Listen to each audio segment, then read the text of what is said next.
Okay, today we will discuss in grammar chapter in tense, present indefinite tense. How can you denote this is present indefinite tense sentences? First of all, जिस क्रिया के अंत में हम लोग देखते हैं ता है, ती है, ते हैं, ता हूँ, ये सभी लगे हुए रहते हैं, तो हम समझते हैं कि यह वाक्य जो है प्रेजेंट इंडेफिनिट टेंस का है। तो सबसे पहले इसको कैसे आइडेंटिफाई करेंगे, इसका पहचान हम देखते हैं। पहचान,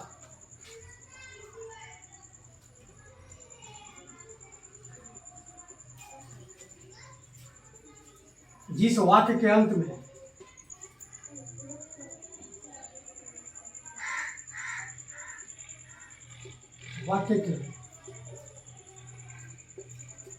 में ता है, ती है, ते है, ता हूँ,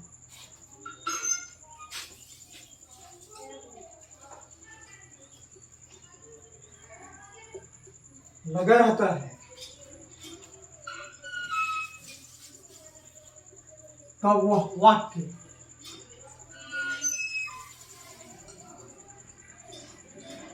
प्रेजेंट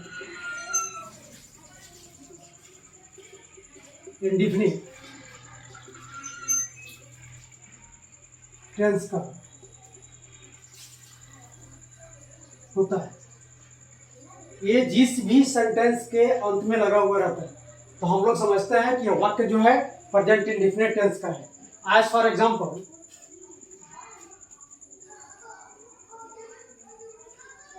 रोशनी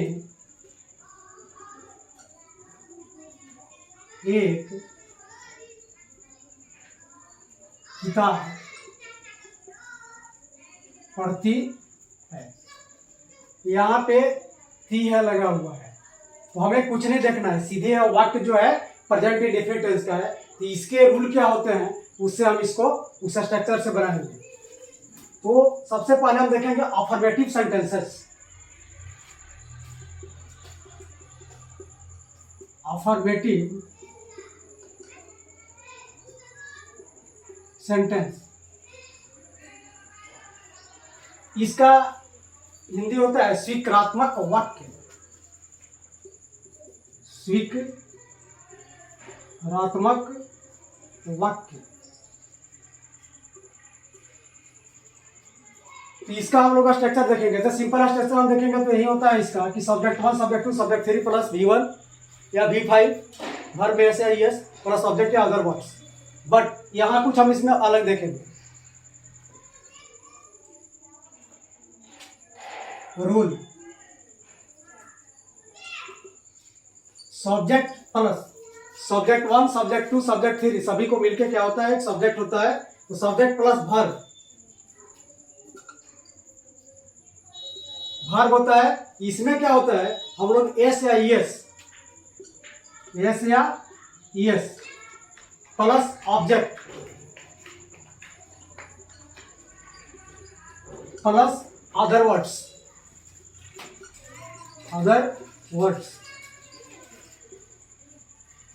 subject plus verb plus S या ईएस, ये वर्ब में एस या ईएस होता है, plus object plus other words.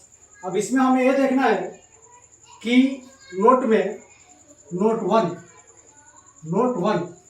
Verb में एस या ईएस कब लगाते हैं, वर्ब में एस या ईएस कब लगाते हैं। When to put एस या ईएस इन मेन वर्ब, वर्ब में एस या ईएस हम कब लगाएंगे, इसको हम लोग देखेंगे। हमेशा मेन वर्ब के साथ ही एस या ईएस लगता है। जैसे रोशनी एक किताब पढ़ती है, तो पढ़ना हुआ हमारा मेन वर्ब हुआ, तो जब भी हम एस या ईएस करेंगे हम इसी में लगाएंगे। तो कैसे लगाते हैं, तो जिस मुख्य क्रिया के अंत में एस या ईएस कब लगता है, एस या ईएस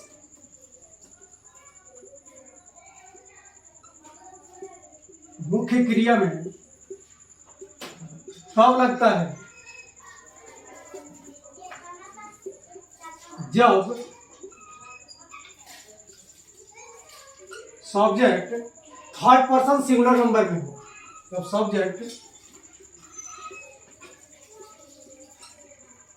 थर्ड पर्सन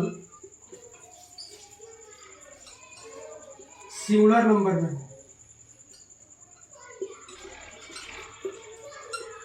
जब थर्ड पर्सन सिंगुलर नंबर में होता है तो हम वर्ब के मुख्य क्रिया जो होता है, हमारा वर्ब जो होता है, उसमें एस या एस का प्रयोग करते हैं। इसका पहला नियम क्या होता है? जब मुख्य क्रिया के अंत में, जब मुख्य क्रिया के अंत में ओ रहे, तब ईएस लगाते हैं। जब क्रिया मुख्य क्रिया जो है उसमें जब वो रहेगा अंत में तो हम ईएस लगाते हैं। जैसे एज फॉर एग्जांपल हम लीजिए बोझ, वो का क्या हो जाएगा? बोझ। जैसे डू का क्या हो जाएगा? डज। क्योंकि यहाँ पे लास्ट में हमारा वो है, और जब वो है तो हमारा रूल कहता है कि जब भी मुख्य क्रिया के अंत में वो रहता है तो हम उसमें ईएस लगाते हैं। तो डू का डज। सेकंड होता है जिस क्रिया के अंत में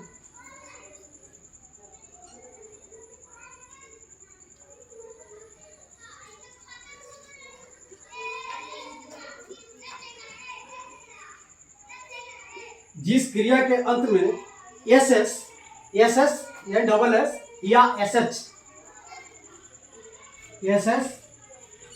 एच रहे, तब ईएस लगाते हैं।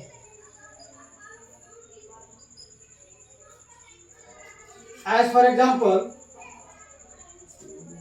पुश मतलब होता है दबाना। इसका थर्ड फॉर्म क्या हो जाएगा? फिफ्थ फॉर्म क्या हो जाएगा? Verb 5 pushes, SHES।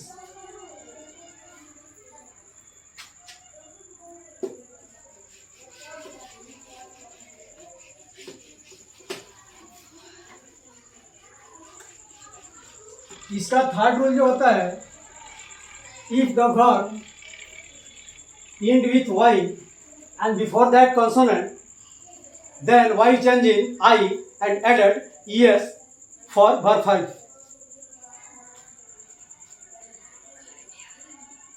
Third rule इसका होता है, यदि वर्ब के अंत में y रहे तथा उसके पहले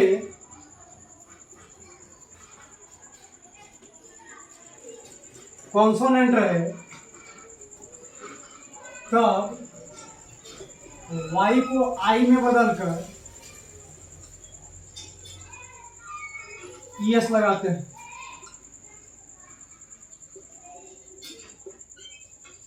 जैसे हमारा वर्ब में मान लीजिए क्राई, सीयर वर्ब क्या हो जाएगा? वर्ब 5 में क्राइज। फ्लाई, FLY क्या हो जाएगा? फ्लाइज। इसका चौथा रूल होता है,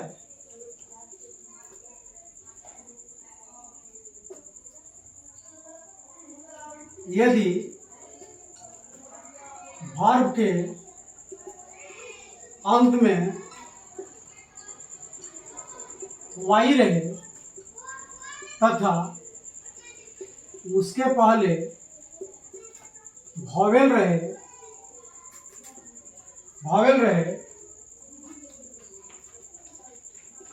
तो सिर्फ एस लगाते हैं। एज फॉर एग्जाम्पल से क्या हो जाएगा? सेज। प्ले क्या हो जाएगा वर्ब 5 प्लेस। ये हमारा एस या ईएस का रूल था। अब इसमें हम लोग ये चीज देखते हैं, अब हम लोग कैसे ट्रांसलेट करते हैं, किसी सेंटेंस को कैसे ट्रांसलेट करते हैं। देखिए हमें 3 चीज होता है। फर्स्ट ऑफ ऑल हमको सब्जेक्ट को चूज करना है। सब्जेक्ट किस चीज का है, फर्स्ट पर्सन का है, सेकंड पर्सन का है या थर्ड पर्सन का है, उसके हिसाब से वर्ब फॉर्म्स हम इसमें देंगे। वर्ब का रूप जो लगाते हैं तो हम सब्जेक्ट के हिसाब से ही लगाते हैं कि सब्जेक्ट प्लूरल फॉर्म का है या सब्जेक्ट सिंगुलर फॉर्म का है। जैसे राम पुस्तक पढ़ता है, राम पुस्तक पढ़ता है, क्या हो जाएगा। सबसे पहले यहां देखेंगे सब्जेक्ट क्या है, तो in this sentence subject is Ram. इस सेंटेंस में राम सब्जेक्ट है, तो इसको लिखेंगे हम राम। राम क्या है, राम थर्ड पर्सन का सिंगुलर नंबर है, तो राम के साथ क्या आएगा, थर्ड पर्सन सिंगुलर नंबर के साथ अभी हमने क्या पढ़ा, एस या ईएस लगता है। तो राम रीड्स बुक, राम पुस्तक पढ़ता है। तुम स्कूल जाते हो, तुम स्कूल जाते हो। इसमें क्या है सब्जेक्ट, यू। यू क्या है, प्लूरल फॉर्म में होता है। यू गो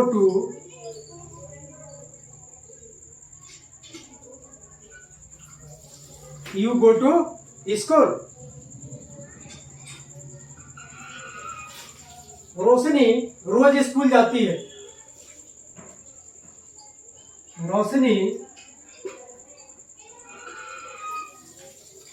रोज स्कूल जाती है। Roshni goes to school every day.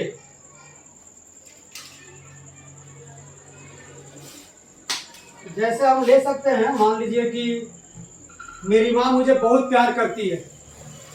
मेरी माँ मुझे बहुत प्यार करती है। मेरी माँ मुझे बहुत प्यार करती है। सेंटेंस कितना भी बड़ा क्यों ना हो, डरना नहीं है, इसको रूल के हिसाब से बनाना है। तो मेरी माँ, माई मदर क्या प्यार करती है, लव्स मी कितना, बहुत ज्यादा, so much. My mother loves me so much. मेरी माँ मुझे बहुत प्यार करती है।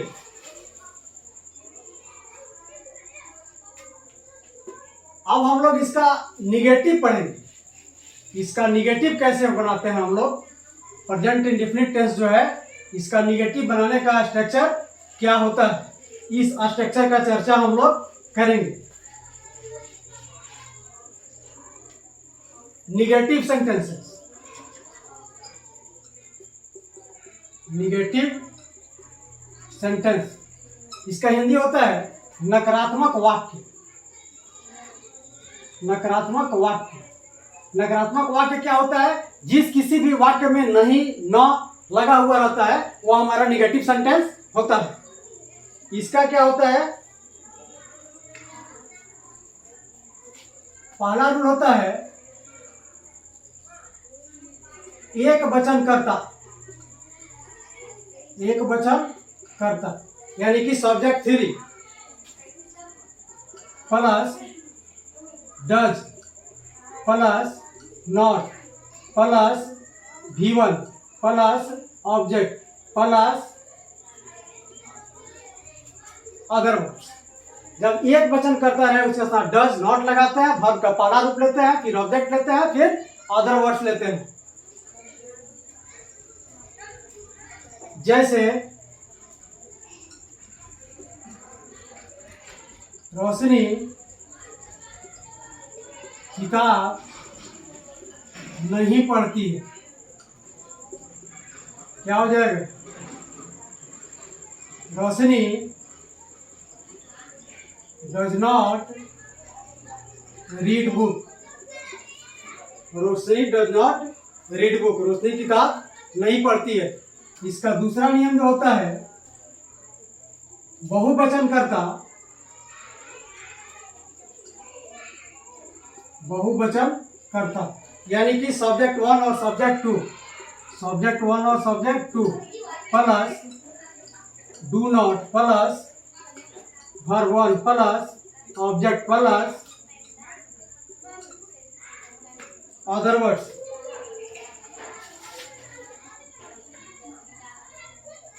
जैसे बच्चे तालाब में नहीं नहाते हैं। एग्जाम्पल, बच्चे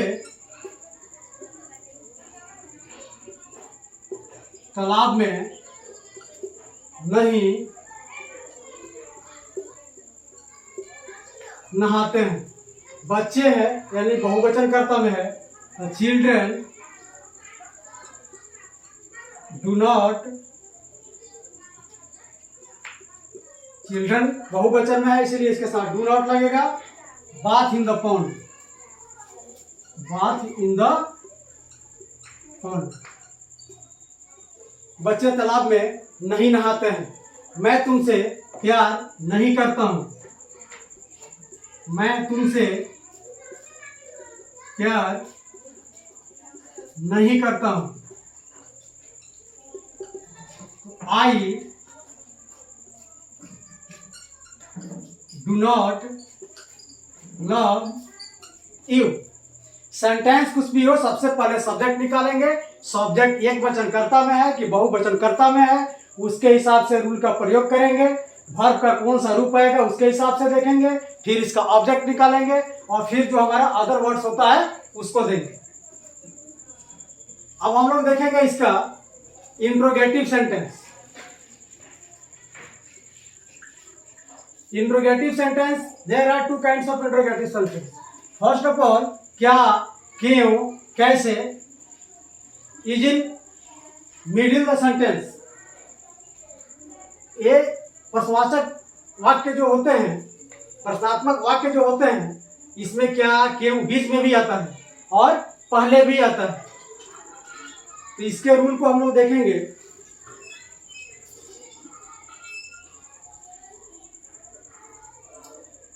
इंट्रोगेटिव सेंटेंस, INTERROGATIVE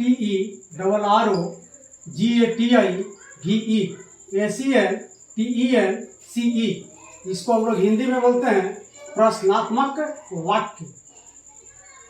प्रश्नात्मक वाक्य। यदि वाक्य की शुरुआत क्या शब्द से हो, इसको समझेंगे। रूल बहुत ही, यदि वाक्य की शुरुआत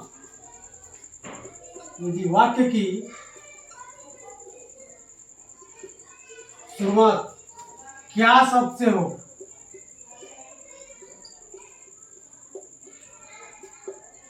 यदि वाक्य की शुरुआत क्या शब्द से हो, तब कर्ता के अनुसार, यानी कि सब्जेक्ट के अनुसार, कर्ता के अनुसार सहायक क्रिया लिखते हैं। सहायक क्रिया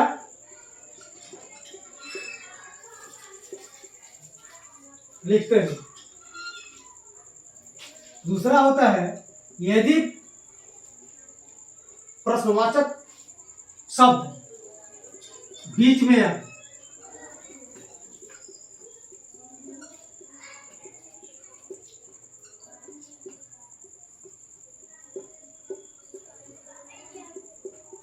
यदि प्रश्नवाचक शब्द बीच में आए तो सबसे पहले उस प्रश्नवाचक शब्द की अंग्रेजी लिखते हैं।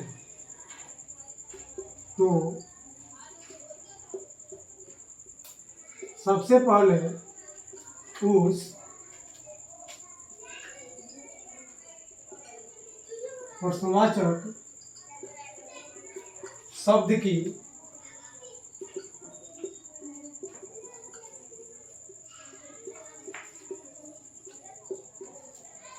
तो सबसे पहले उस प्रश्नवाचक शब्द की अंग्रेजी लिखते हैं, फिर सहायक क्रिया लिखते हैं, फिर सहायक क्रिया लिखते हैं। यह स्ट्रक्चर होता है इसका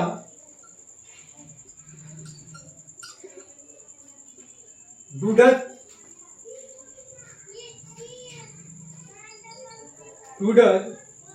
plus subject plus verb 1 plus verb plus object plus other words plus प्रश्नवाचक चिन्ह। एक्सक्लेमेशन मार्क कभी भी हम नहीं छोड़ सकते हैं। दूसरा स्ट्रक्चर इसका होता है क्वेश्चन वर्ड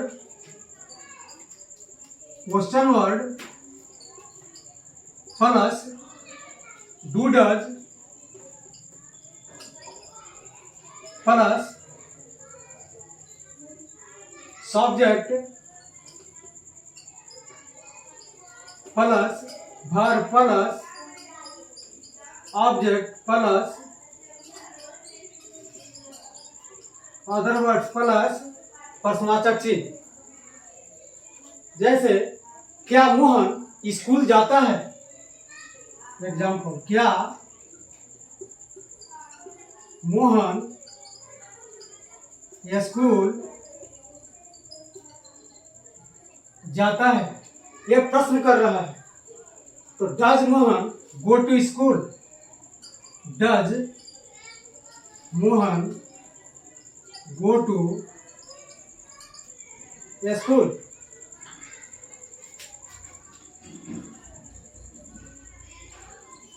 हम लोग खाना क्यों खाते हैं? हम लोग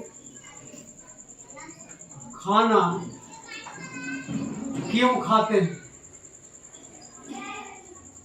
इसमें क्यों जो है सेंटेंस के मिडिल में आया है। इसको हम लोग कैसे बनाएंगे? Why do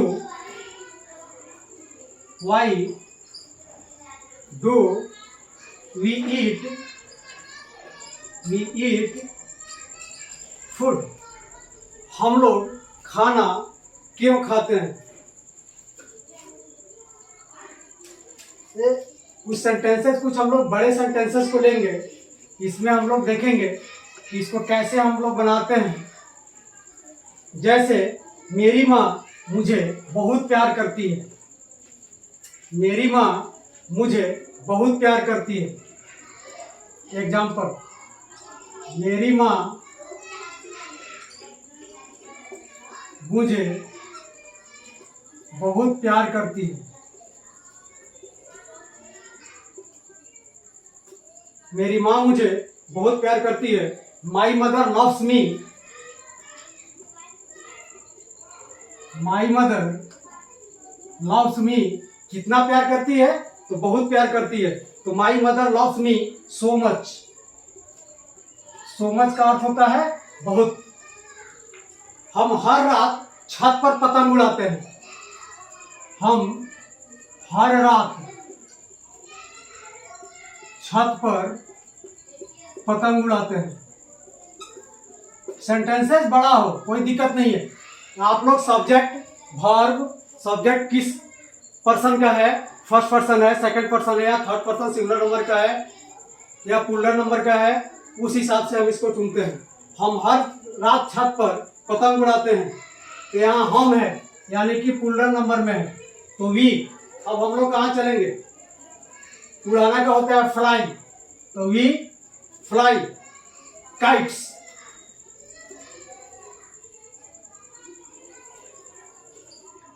We fly kites on the roof.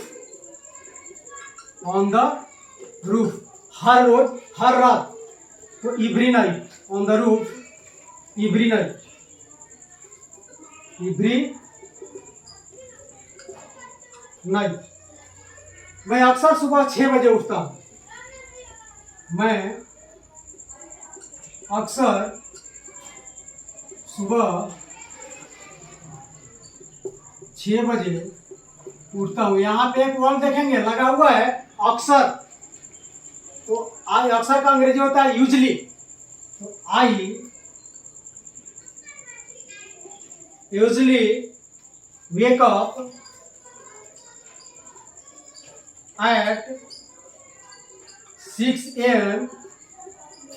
in the morning. तो सेंटेंस कितना हो बड़ा हो कोई दिक्कत नहीं है। आशा है कि आप लोग इसको समझे होंगे। जय हिंद, जय भारत।